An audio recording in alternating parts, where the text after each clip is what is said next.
Hey counselors, welcome to another video from Counselor Tips. In this video, we're going to be covering a little more information on informed consent. So I'm going to cover some definitions that can confuse just me. I am confused when it comes to these, so making this video doesn't only help you, it helps me. Even though I've been a practitioner for quite a long time, I still get confused sometimes when definitions are so similar to each other. It's not frequently clear what's considered informed and what's considered consent. Consent can be implicit or explicit. It can be written, verbal, or nonverbal. It can be expressed or presumed. Oh, that's too much. So let's run through the definitions. That way you get a clearer picture of what these can be. And then hopefully I can provide some examples so that it is clear in your mind, and that way you're not just presuming. Expressed consent is consent that is expressed with words, gestures, or conduct. That means that it is something that we are seeing, such as a gesture, a head nod, somebody giving the okay, someone giving the thumbs up. It could be in writing. So explicit is when we are seeing it or hearing it. Somebody says, yes, it's okay.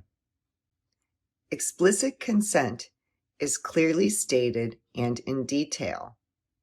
It means that it leaves no room for doubt or confusion. Hopefully your informed consent is considered explicit, meaning that there is plenty of detail in there and it's communicated clearly so that when the client agrees to the informed consent, there is no doubt or confusion. Here's an example of expressed consent. So I provide my informed consent in writing to a client and review it verbally. I don't read it to them, but I give them a summary. I ask the client if they have any questions. The client denies any questions. The client signs the informed consent, and I provide them a copy.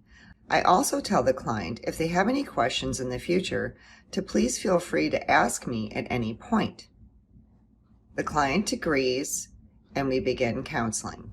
This is considered explicit consent. I continue to provide informed consent when opportunities present themselves in counseling by letting the client know my limitations or my responsibilities as a counselor or their responsibilities as a client, always referring back to the informed consent. This is considered explicit consent.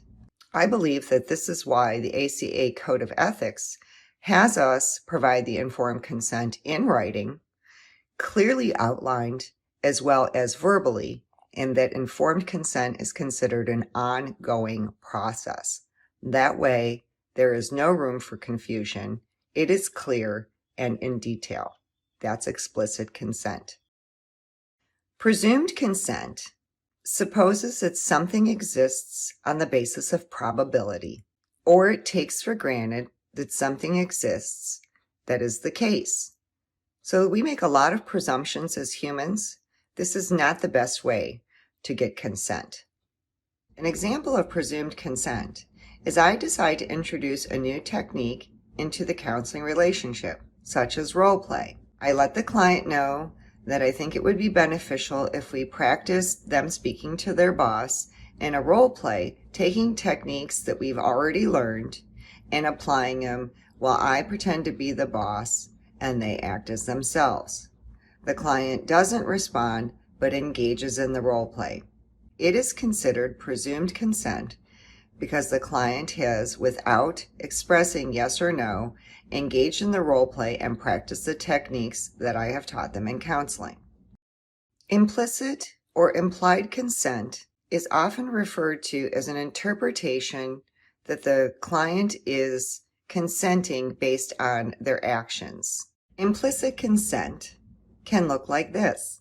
I ask the client if they'd like to practice the techniques that they've learned in counseling with me in a role play where I'm acting as their boss and they're acting as themselves.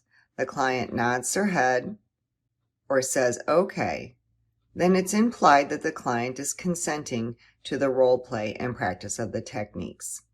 Implied consent is when clients engage in behavior that people would interpret as reasonable choice. However, what is reasonable is sometimes highly debatable.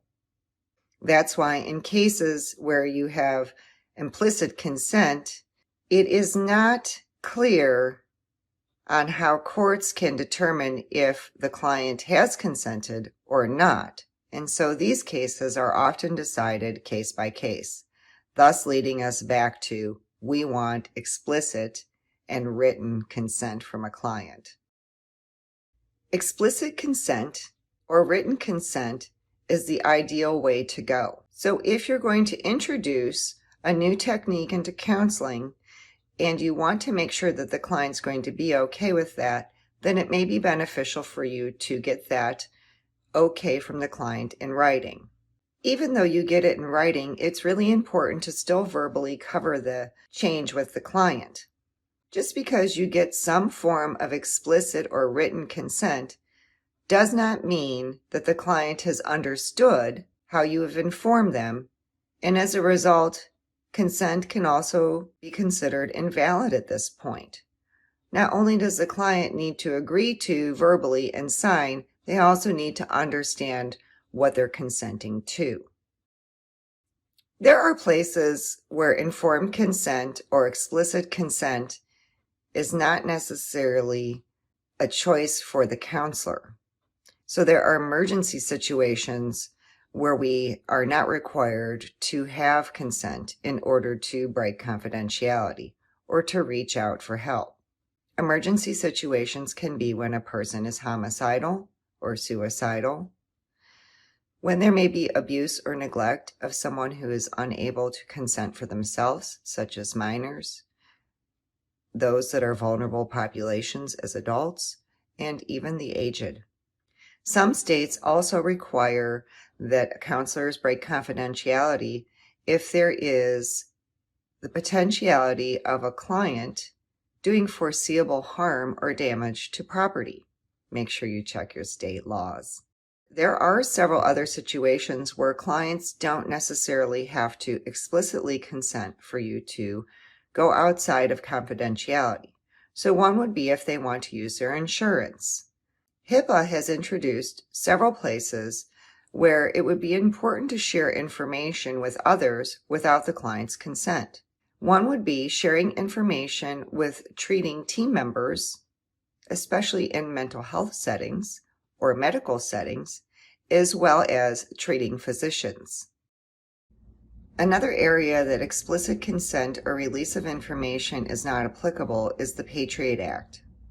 Following the events of September 11, 2001, Congress passed the U.S. Patriot Act.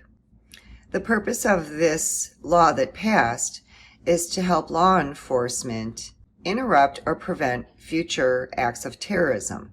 Certain FBI agents can request a subpoena from a special court.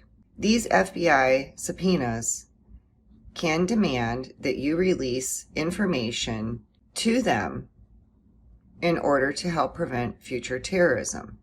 If you receive one of these subpoenas and the client is subject to investigation, there are cases where you may not notify the client of what has happened.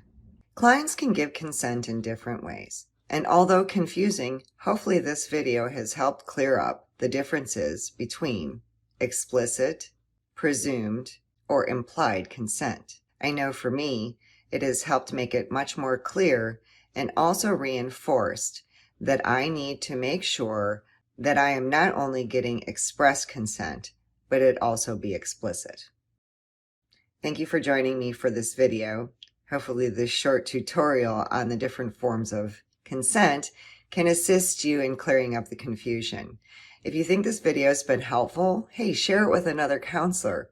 We can reduce their confusion too. If you like this video, give it a thumbs up. If you're learning from my videos, consider subscribing to the channel and turn on the bell. And that way you can be alerted when a new video is released. See you soon.